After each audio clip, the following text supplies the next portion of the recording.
अस्सलाम वालेकुम। जैसा कि आप सबको मालूम है, मेरा नाम Syed Shazib Ali and this is video number 4 for depreciation expense question. सही है। तो मैंने अपनी प्रीवियस वीडियोस के अंदर क्या बताया था आपको कि डेप्रिसिएशन एक्सपेंस होता है क्या है, जो कि बेसिक वीडियो थी। उसके बाद फिर मैंने आपको एक वीडियो और प्रोवाइड की थी, उसके अंदर हमने क्या करा था, computation of cost of assets को समझा था। फिर वीडियो नंबर 3 के अंदर मैंने आपको एक्चुअल में एक सवाल परफॉर्म करके दिखाया था कि डेप्रिसिएशन एक्सपेंस के क्वेश्चन के अंदर हम किस तरीके से कॉस्ट को कंप्यूट करेंगे और डेप्रिसिएशन एक्सपेंस के जो मैंने आपको मेथड्स बताए थे, मैंने क्या जो आपको स्टैंडर्ड ने मेथड बताए उसको किस तरीके से हम अप्लाई करेंगे। फिर हमने अप्लाई करने के बाद ये समझा था कि अगर हमने एक एसिड मिड ईयर के अंदर रिक्वायर करा है तो फिर होगा क्या उस एसिड के साथ, उस एसिड के ऊपर क्या डेप्रिसिएशन एक्सपेंस पूरे 12 मंथ का चार्ज होगा या फिर उसी मंथ का चार्ज उन मंथ्स का चार्ज होगा जिस महीने में वो एसिड्स हमारे पास यूज़ में था। तो ये तमाम जो मैं आपको इन्फॉर्मेशन दे रहा हूँ ये प्रीवियस वीडियो के अंदर मैं आपको दे चुका हूँ। सही, अब हमने करना ये है कि एक और सवाल आया था भाई पास्ट पेपर्स के अंदर। ये जो सवाल है ये प्रीवियस वाले सवाल से थोड़ा हटकर है। सवाल को देखते हैं सवाल था क्या। इंतहाई ईजी सवाल है। सवाल क्या है, following balance were extracted from the trial balance Mansoor company. भाई मंसूर एंड कंपनी वाले हैं, उन्होंने लास्ट में ट्रायल बैलेंस बनाया होगा। ट्रायल बैलेंस आप लोग सेकेंड ईयर के स्टूडेंट्स हैं तो मुझे बताने की अभी ज़रूरत नहीं कि ट्रायल बैलेंस होगा क्या। सही है। तो ट्रायल बैलेंस के अंदर कुछ इन्फॉर्मेशन इन्होंने निकाली है मंसूर कंपनी वालों की ट्रायल बैलेंस है ये। अच्छा, ये ट्रायल बैलेंस कब का है? एज ऑन December 31, 2015 का, December 31, 2015 के वाले दिन का है। ये ट्रायल बैलेंस बोल क्या रहा है, मशीनरी कॉस्ट, एक मशीन है उसकी कॉस्ट कितनी है 5 lakh and allowance of depreciation. अच्छा, यहाँ पे अलाउंस के ऊपर बात करते हैं। अलाउंस होता क्या है? अलाउंस ऑफ डेप्रिसिएशन का मतलब ये है कि ये जो एसिड है आपके पास, इस एसिड को आपने यूज़ करा और यूज़ करने के साथ साथ ये एसिड लाजमी डेप्थ शेड हुआ होगा और कितना डेप्थ शेड हो चुका है वो ये बता रहे हैं। अलाउंस फॉर डेप्रिसिएशन, क्या मैं ये बोल सकता हूँ allowance for depreciation is accumulated depreciation, यानी कि प्रीवियस में ये एसिड कितना डेप्रिशिएट हो चुका है वो ये बता रहा है आपको। अलाउंस ऑफ डेप्रिसिएशन मीन्स ये वो अमाउंट है जितना एसिड्स डेप्रिशिएट हो चुका है आपके पास। तो कितने का डेप्रिशिएट हो चुका है? 1,40,000 का डेप्रिशिएट हो चुका है 15 से पहले तक का। अच्छा, company use reducing balance method. Company कौन सा मेथड यूज करती है? Reducing diminishing balance method. और इसके ऊपर क्या रेट परफॉर्म करती है? 20% के रेट के साथ डेप्रिसिएशन एक्सपेंस को कैलकुलेट करवाती है। रिक्वायरमेंट में देखें 3 रिक्वायरमेंट है। पहली requirement number 1, compute depreciation expense for the year 15 and 16। यानी कि इससे एक बात समझ में आ रही है कि ट्रायल बैलेंस भले से 15 का है लेकिन डेप्रिसिएशन एक्सपेंस कैलकुलेट नहीं हुआ वो आपको ये बोल रहा है कि 15 का डेप्रिसिएशन एक्सपेंस कैलकुलेट करो, ना कि 15 का करो बल्कि 16 का भी करो। फिर बोले एडजस्टिंग और क्लोजिंग एंट्री बता दो। अच्छा, एडजस्टिंग एंट्री यानी कि उसकी जो ओरिजिनल एंट्री होगी डेप्रिसिएशन एक्सपेंस की वो बनाएंगे और क्लोजिंग फिर हम आपको बताएंगे क्या होगा। सही है। Prepare a partial balance sheet. Partial का मतलब ये होता है कि जो भी इंफॉर्मेशन आपके पास अवेल है उस हिसाब से जो आप बैलेंस शीट बना सकते हो वो बैलेंस शीट बना दो। अच्छा, बैलेंस शीट कब की बनानी है? December 31, 2016 की बनानी है, 15 की नहीं। कब की? 16 की। तो हर रिक्वायरमेंट अलग अलग है, तीनों रिक्वायरमेंट को हम आराम से परफॉर्म करेंगे अलग अलग करके। सही है। तो सबसे पहले इस सवाल को आप स्क्रीनशॉट लेकर कॉपी कर लें। चलिए अब हम सवाल को सॉल्व करते हैं रिक्वायरमेंट नंबर ए के ऊपर। रिक्वायरमेंट नंबर ए हमारे पास ये थी कि कंप्यूट करवाओ डेप्रिसिएशन एक्सपेंस को फॉर द ईयर 15 एंड 16 के हवाले से। तो सबसे पहले हम 2015 को लेके चलते हैं। भाई 2015 के अंदर डेप्रिसिएशन एक्सपेंस किस तरीके से कंप्यूट होगा? आपके पास जो मेथड है वो है डिमिनिशिंग बैलेंस मेथड। तो डिमिनिशिंग के अंदर जो फॉर्मूला यूज होता है वो ये होता है, cost minus accumulate depreciation multiply by depreciation rate. सही। तो 15 के अंदर ये वाला फॉर्मूला यूज होना है। अब आपको पता है कि 15 के अंदर और 16 के 17 के अंदर या फिर कोई सी भी ईयर में हो तो आपको बताए कि जो कॉस्ट आपने कंप्यूट करी है कॉस्ट के ऊपर कोई फर्क नहीं आएगा भले से ईयर चेंज हो जाए। सही है। और हमने कॉस्ट कितनी कंप्यूट करी थी? 5 लाख। अच्छा, मैंने अभी आपको बताया कि एक्यूमुलेट डेप्रिसिएशन, जब मैंने आपको डिमिनिशिंग पढ़ाया था इससे पहले वाली वीडियोस के अंदर एक्यूमुलेट का मतलब बताया था कि इसके प्रीवियस ईयर में जितना एसिड आपके पास डेप्रिशिएट हो चुका है उन तमाम डेप्रिसिएशन एक्सपेंस को हम ऐड करेंगे और यहाँ से लाकर माइनस करा देंगे, यानी कि एक्यूमुलेट इस साल से प्रीवियस में ऐसे जितना भी डेप्रिसिएट हुआ है वो वाली अमाउंट को बोलते हैं। सही, तो एक्यूमुलेट डेप्रिसिएशन और अलाउंस सेम है। तो यहाँ पे हमारे पास क्या दिया हुआ है, अलाउंस फॉर डेप्रिसिएशन, यानी कि ये एसेट 15 से पहले टोटल कितना डेप्रिसिएट हो चुका है 1,40,000 का। तो हमने करना ये कि माइनस करवाना है 1,40,000 को, फिर मल्टीप्लाई करवाना है एक रेट के साथ। अच्छा, रेट सवाल में गिवन है, वो रेट है आपके पास 20%। सही है, तो आपको करना ये है कि पहले इसको माइनस करवाएंगे फिर मल्टीप्लाई करवा देंगे आप लोग 20% से। तो जब आप इसको कैलकुलेटर के ज़रिए वो करेंगे, कैलकुलेट करेंगे, तो आपके पास 15 का डेप्रिसिएशन बनेगा 72,000 का। सही है, तो ये हो गया आपके पास डेप्रिसिएशन एक्सपेंस 15 का। अच्छा, हमने करना ये है कि 16 का किस तरीके से निकालेंगे। 16 का ऐसे निकालेंगे हम लोग, फार्मूला सेम रहेगा आपके पास, फार्मूले के अंदर जो कॉस्ट थी वो भी सेम रहेगी, बस यहाँ पे चेंज क्या होगा, एक्यूमुलेट चेंज आएगा। तो एक्यूमुलेट का मतलब ये है कि प्रीवियस जितना भी आपके पास डेप्रिसिएशन है, पहले आपके पास था 140,000, फिर 15 में और डेप्रिसिएट हुआ 72,000 से। तो मैं एक काम करूँगा, 140,000 के अंदर 72,000 को मज़ीद ऐड करवा दूँगा। जैसे ही ऐड करवाऊँगा तो ये हो जाएगा आपके पास 2,12,000। सही है, 5 लाख में से आपको 2,12,000 माइनस करवा देना है और फिर मल्टीप्लाई करवाना है 20% के साथ। तो हम यही काम करते हैं, 5 लाख के अंदर से माइनस करवाते हैं 2,12,000 को, फिर मल्टीप्लाई करवाएंगे 20% को। तो ये बन गया आपके पास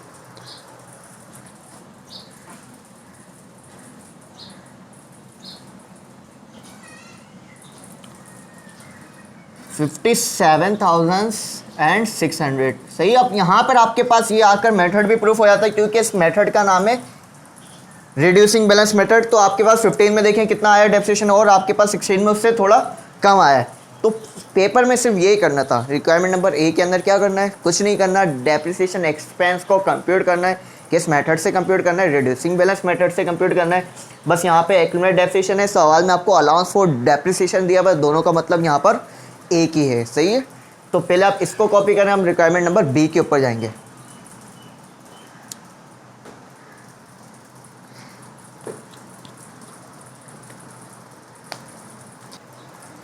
तो सही है भाई, आप इसकी जो नेक्स्ट रिक्वायरमेंट है आपके पास, वो रिक्वायरमेंट ये है कि आपको बनानी है एडजस्टिंग एंड क्लोजिंग एंट्री।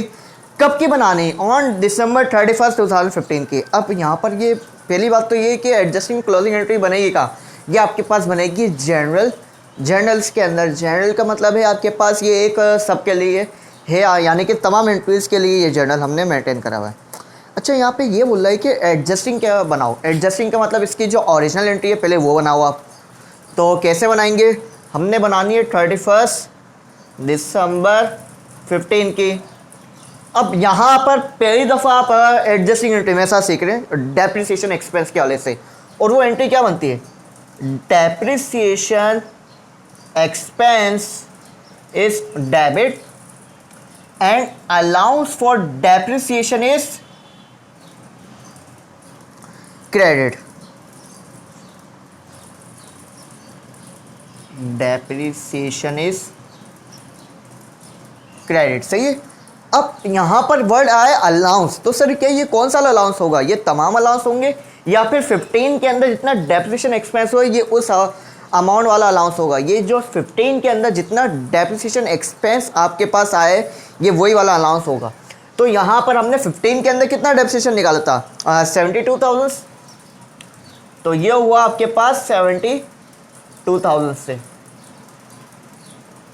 सही है, तो ये बन गए आपके पास एडजस्टिंग एंट्री। अब इसकी क्लोजिंग बनाएंगे, वो भी बनेंगे 31 December 15 से। अब क्लोजिंग सुनिएगा भाई, सर क्लोजिंग होती किस चीज़ की, तो आपका स्टैंडर्ड ये बोलता है कि आपके पास जितने भी फॉर द ईयर के इनकम और एक्सपेंडिचर्स हैं उनको उसी ईयर के अंदर क्या करो, क्लोज करो। यानी कि अगर मेरे पास एक एक्सपेंस हुआ है 15 के अंदर, तो मुझे उसको क्लोज भी कब करना है, 15 में। अगर वो एक्सपेंस 16 में हुआ तो उसको 16 के अंदर क्लोज करना है। ये नहीं कि 15 के एक्सपेंस हुए मैं 16 में क्लोज कर रहा हूँ, 16 वाले को 18 में जाके क्लोज कर रहा हूँ, नहीं। तो यहाँ पर ये बोले जितने भी एक्सपेंस थे उनको उसी ईयर के अंदर क्या करो, क्लोज करो। तो 15 के अंदर एक्सपेंस हुआ है डेप्रिसिएशन एक्सपेंस 72,000 का, तो मुझे इस एक्सपेंस को क्या करना है, क्लोज करना है। अब सेकेंड ईयर वाले स्टूडेंट्स को पता होगा, एक बात पता होगी कि सारे एक्सपेंस और इनकम कहाँ पर जाती हैं, कौन सी स्टेटमेंट में आती हैं, इनकम स्टेटमेंट के अंदर, सही है। यानी कि स्टेटमेंट ऑफ कॉम्प्रिहेंसिव इनकम के अंदर सारे क्या जाते हैं, एक्सपेंस जाते हैं। तो मैं एक काम करूँगा, ये डेप्रिसिएशन एक्सपेंस मेरे पास क्रिएट हुआ था, इसको क्या करूँगा, क्लोज करूँगा। तो जब ये क्रिएट हुआ था तो हुआ था ये डेबिट, और जब ये क्लोज होगा क्या होगा, ये क्रेडिट होगा, सही है। तो यह वाली बात आपने समझ ली। अब सर ये सारे एक्सपेंस कहाँ आते हैं, मैंने अभी आपको बताया इनकम एंड समरी अकाउंट करना है, यानी कि स्टेटमेंट ऑफ कॉम्प्रिहेंसिव इनकम, सही है। तो जो सेकंड ईयर के स्टूडेंट है वो प्रॉफिट और लॉस अकाउंट भी लिख सकते हैं, सही है। तो यहाँ पर मैं लिख रहा हूँ इनकम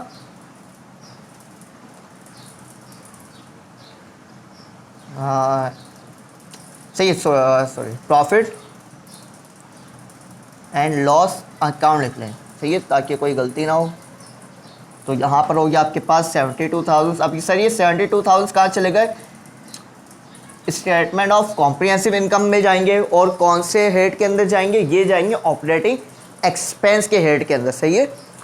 तो ये हो गया आपके पास एडजस्टिंग एंट्री, और ये हो गया आपके पास इसकी डेप्रिसिएशन एक्सपेंस की क्लोजिंग एंट्री।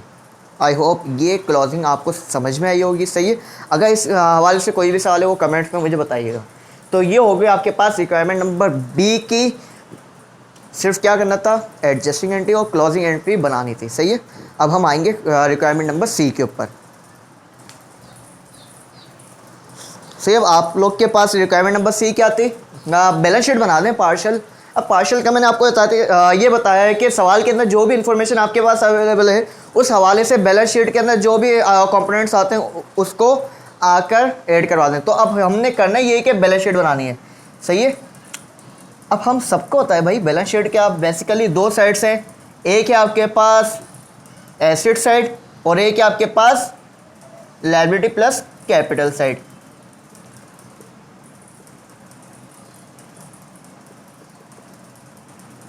सही है, और एक है आपके पास एसेट साइड।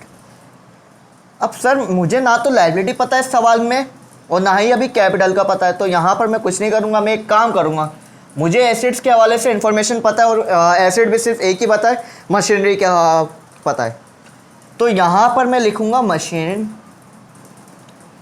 अब सर यहाँ पर मशीन की आप जो अमाउंट लिखेंगे वो कौन सी लिखेंगे, तो भाई आप एक बात रट लें कि मशीन को बैलेंस शीट के अंदर उसकी कॉस्ट के ऊपर लिखा जाता है। किसके ऊपर, कॉस्ट के ऊपर, सही है। तो अभी मशीन की आपके पास कॉस्ट क्या थी, 5 लाख, सही सर 5 लाख तो कॉस्ट थी। लेकिन मुझे एक बात समझ में आ रही है, आप बैलेंस शीट बोल रहे हैं, बैलेंस शीट का मतलब ये होता है कि ये बैलेंस शीट ये बताती है आपको, यानी कि इस इंडस्ट्री के पास, ये इस कंपनी के पास इस दिन इतना बैलेंस, यानी कि इतने अमाउंट के एसेट्स, इतनी लायबिलिटी और इतने कैपिटल मौजूद हैं। क्योंकि क्या लिखा हुआ है, ये बैलेंस शीट एज एट 31, कौन से ईयर का बैलेंस है, ये 31 दिसंबर वाले दिन का बैलेंस है, पूरे ईयर का नहीं, उस दिन का बैलेंस है।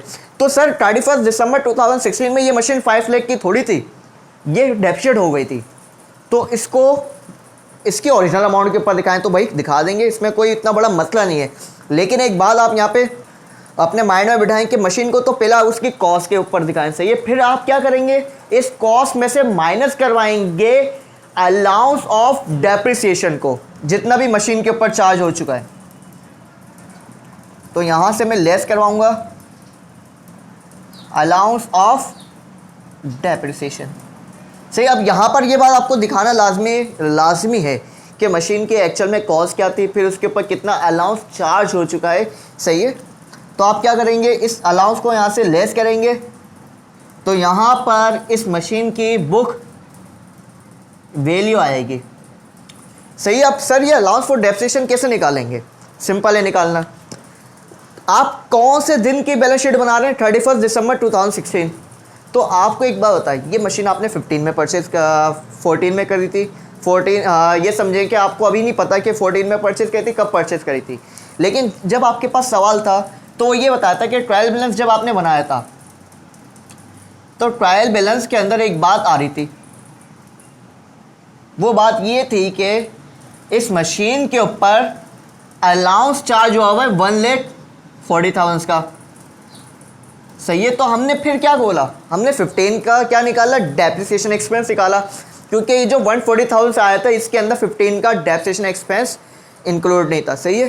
फिर हमने 15 का निकाला तो ये 15 से पहले का है। सही है, बिफोर 2015, 15 से पहले का ये अलाउंस है। सही है। फिर हमने 15 का निकाला और 15 का आपके पास निकला था 72,000। सही है। फिर हमने किसका निकाला, 16 का निकाला। 16 का आपके पास कितना आया था, 16 का आपके पास आया था 57,600। सही है। अब यहाँ पर कौन सा अलाउंस दिखाना है, यहाँ पर मुझे पूरा अलाउंस दिखाना है कि पूरी मशीन कितने की डेप्रिशिएट हो चुकी है, यानी कि 15 से पहले 140 की हुई थी, 15 में 72, फिर 16 में 57 से हुई थी। तो मुझे करना है क्या है, 140,000 प्लस 72,000 प्लस 57,600 को ऐड करवा देना है। तो ये आपके पास बन जाएगी 2,69,600। सही है। अब 5 लाख में से आप इस अमाउंट को निकालेंगे तो मशीन की वो अमाउंट आएगी जो मशीन 31 दिसंबर वाले दिन इतने की पड़ी रखी हुई आपके पास है, यानी कि इतने की मौजूद है। तो 5 लाख में से जब मैं इस अमाउंट को माइनस करवाऊँगा तो ये बनता आपके पास 230,400। सही है। तो ये आपके पास बुक वैल्यू आ गई 31 दिसंबर 2016 के दिन की। आई होप ये सवाल आपको समझ में आया होगा। इंतहाई आसान सवाल है। रिक्वायरमेंट सिर्फ इसने अलग अलग करनी है, ए बी सी। रिक्वायरमेंट ए के अंदर क्या बोला है, डेप्रिसिएशन एक्सपेंस कंप्यूट करवाओ। बी के अंदर क्या बोला है, एडजस्टिंग यानी कि इसकी ओरिजिनलिटी बनाए, फिर इसको क्लोज करवा के दिखाएं। क्लोज और हमने किसको करवाना है, डेप्रिसिएशन एक्सपेंस को। सही। और सी के अंदर क्या बोला है, पार्शियल बैलेंस शीट। पार्शियल का मतलब जो भी इन्फॉर्मेशन आपके पास सवाल के अंदर गिवन है उस हवाले से आप बैलेंस शीट बनाएं। सही है। फिर मुझे सवाल के अंदर ना तो लायबिलिटी पता थी ना तो कैपिटल पता था, लेकिन मुझे एक एसेट पता था, मशीन। तो मुझे करना ये था कि मशीन को पहले उसकी कॉस्ट के ऊपर दिखाना था, फिर उस कॉस्ट में से इस मशीन के ऊपर जितना भी अलाउंस हो चुका है, यानी कि जितना डेप्रिसिएशन चार्ज हुआ है उस पूरे डेप्रिसिएशन को यहाँ से लाकर माइनस करवा देना। फिर मुझे ये दिखाना था कि मशीन 31 दिसंबर यानी कि जिस दिन की बैलेंस शीट मांग रहा है उस दिन मशीन की ओरिजिनल बुक वैल्यू क्या है। तो जब हम माइनस करवाएंगे कॉस्ट में से अलाउंस फॉर डेप्रिसिएशन को, टोटल को, तो ये आपके पास बुक वैल्यू आएगी। ये वैल्यू क्या शो कर रही है कि 31 दिसंबर 2016 वाले दिन ये एसेट आपके पास इतने का या फिर इस अमाउंट का मौजूद है। आई होप ये सवाल आपको समझ में आया होगा। इंतहाई आसान सवाल है। सही है। अब यहाँ पर मैंने आपको डेप्रिसिएशन को कंप्यूट करना भी सिखाया था और एक दूसरा सवाल भी मैंने आज आपको करना सिखाया। अब नेक्स्ट वीडियो के अंदर हम एक मुश्किल सवाल अटैम्प्ट करेंगे। सही है। तो आपको करना ही है कि पहले तो इस वीडियो को देखें और अगर आपने मेरे चैनल को अभी तक लाइक एंड सब्सक्राइब नहीं करा तो जल्दी से जाकर करें ताकि आपके पास और अच्छे से टॉपिक आएँ, क्योंकि बहुत सारे टॉपिक हम डिस्कस करेंगे। अपना ख्याल रखिएगा, पढ़ते रहिएगा और दुआ में याद रखिएगा। Thank you.